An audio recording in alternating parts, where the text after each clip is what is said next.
It's my pleasure bringing up our next act. You might recognize him as Florentine Splashboard. A big hand for John Jamieson. Thank you, Rich. That was a great joke. What were you auditioning for? America Doesn't Have Talent? Now I'm going to keep this short and sweet, because in the comedy business, that's what it's all about. You ever go to a comedy show and you see a guy up there, and he's funny for like the first couple minutes, but then he babbles on for like an hour endlessly. He only gets a couple more laughs. He just doesn't know when to get off the stage. No offense, Rich.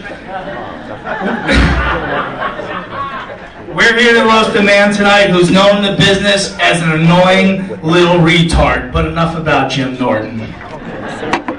No, I love Jim Norton. Look at that. Where did he go? This is the worst time for him to go to the bathroom. Let's pretend he's there. Jim, look at that face. Trig Palin has sharper features than you. There he is. Now I know what it will look like if Don Rickles fucked a midget. Don Rickles look-alike. Jim, I read your first book, Tales of a Meaty-Breasted Zilch, and no, it's not a book about you, Eddie Trunk. Eddie, I love you, but your midsection has more lumps in it than Elizabeth Edwards' tit.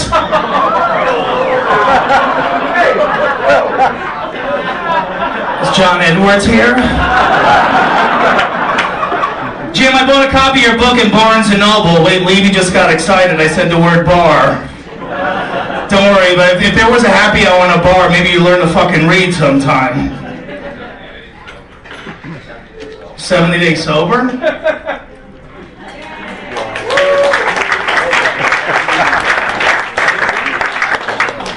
Jim, I read your book. It was in the buy one, get Norton's free section.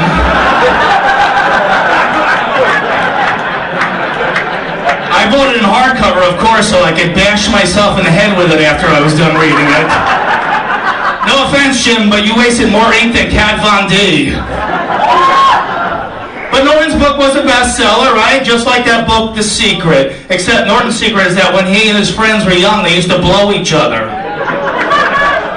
Right, Jimmy? Did you guys play Monster Rain, right? Whenever they were bored, they would yell Monster Rain, and they would go underneath a porch and blow each other. Now, no offense, Jim, but I wouldn't blow you if Hurricane Katrina was coming, and your balls would inflate into a life raft.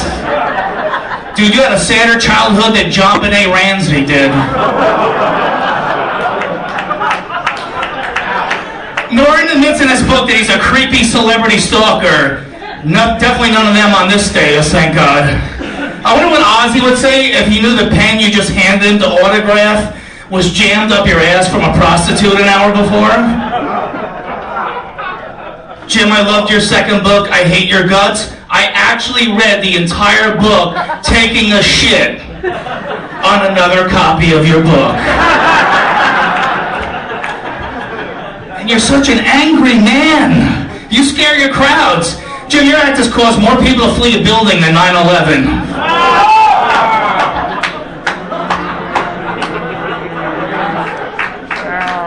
And speaking of disasters, is Otto and George here? Fuck him, we'll talk about him anyway. When Otto and George, are they here?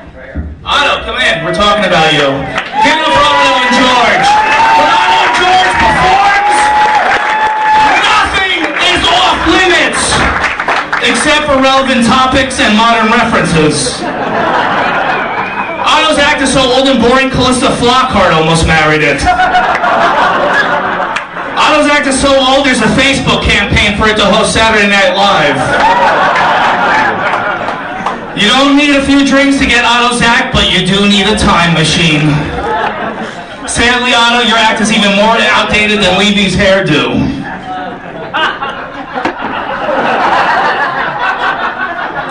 And speaking of a hairy mess, Gino Bacante is here. Or Visconti. Visconti is an old Italian name that means, how do I get to bananas in Poughkeepsie? In high school, Gino was voted most likely to succeed. At what? Not succeeding? Gino, your hard work and career have paid off so far. You used to play firehouses in the middle of Pennsylvania, and now look at you. You play Firehouse is much closer to your house now. There was a definite turning point where your stand-up got really, really good. I think that was about the point where you started doing Dave Attell's act. Dude, you need some TV credits. Sherrod Small was supposed to be here. I was going to mention him. He even did VH1's Best Week Ever. And in comedy, $75 a show with the Ramada in Allentown is Gino's Best Week Ever. I almost got that out, Rich.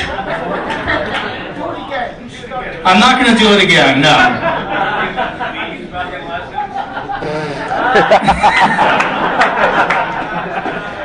And speaking of people whose careers have gone nowhere, Rich Voss, I love you. I still think you're one of America's best comics ever, even though you lost the last comic standing to a guy who brought my dinner an hour ago. Now, you were great on Last Comic Standing, or as you're known in the business now, Last Comic Booked.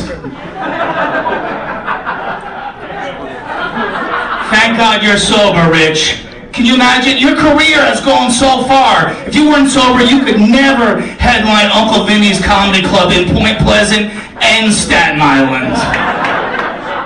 Twice a year. The last time I left one of Voss's show, my face hurt. Not because he was funny, because my date punched me in the face for taking her there.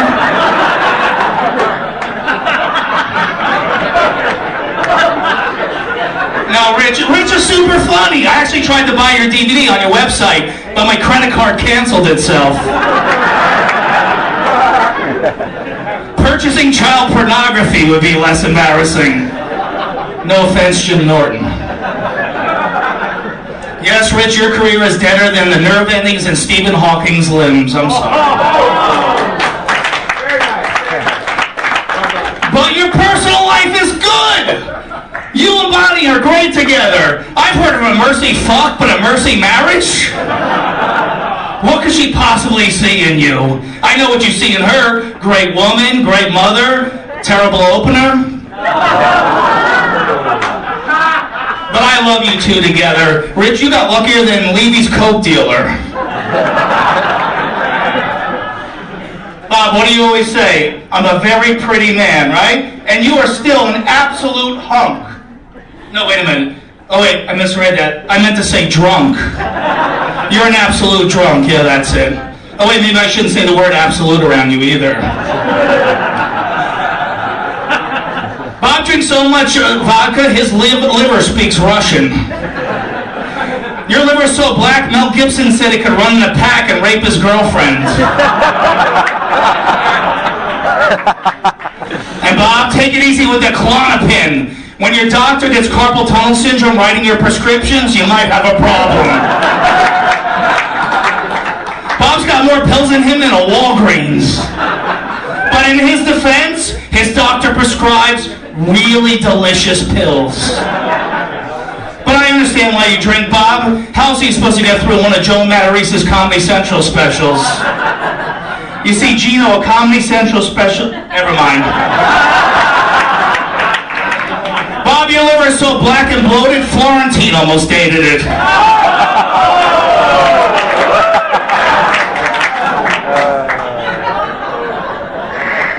Jim Florentine, my buddy.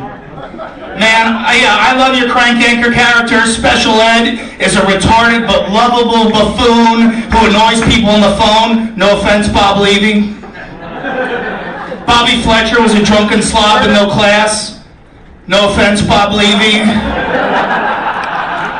Jim, I consider you my best friend in the world, man. I really do. We've done so many amazing projects together, CDs, DVDs. We even won an Emmy together, everybody.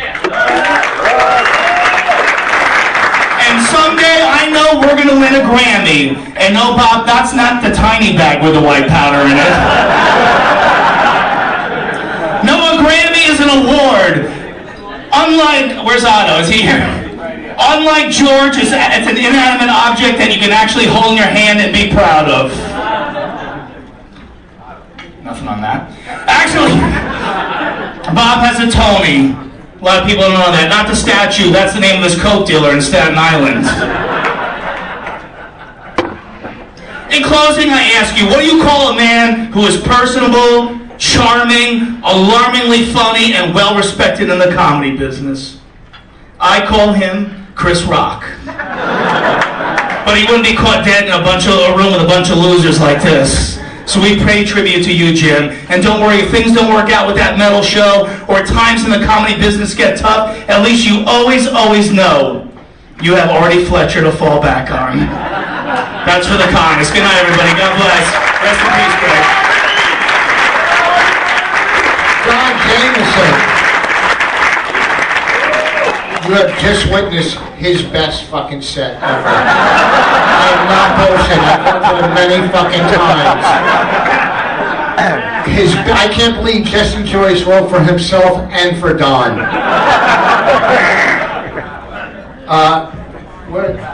Wait, let's Otto come and get his seat. Where's Otto's seat? Otto. Wait.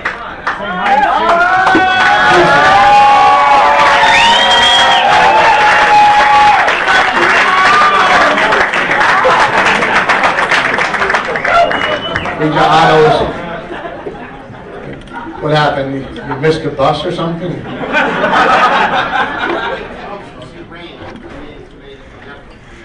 Oh, you went to a Broadway show?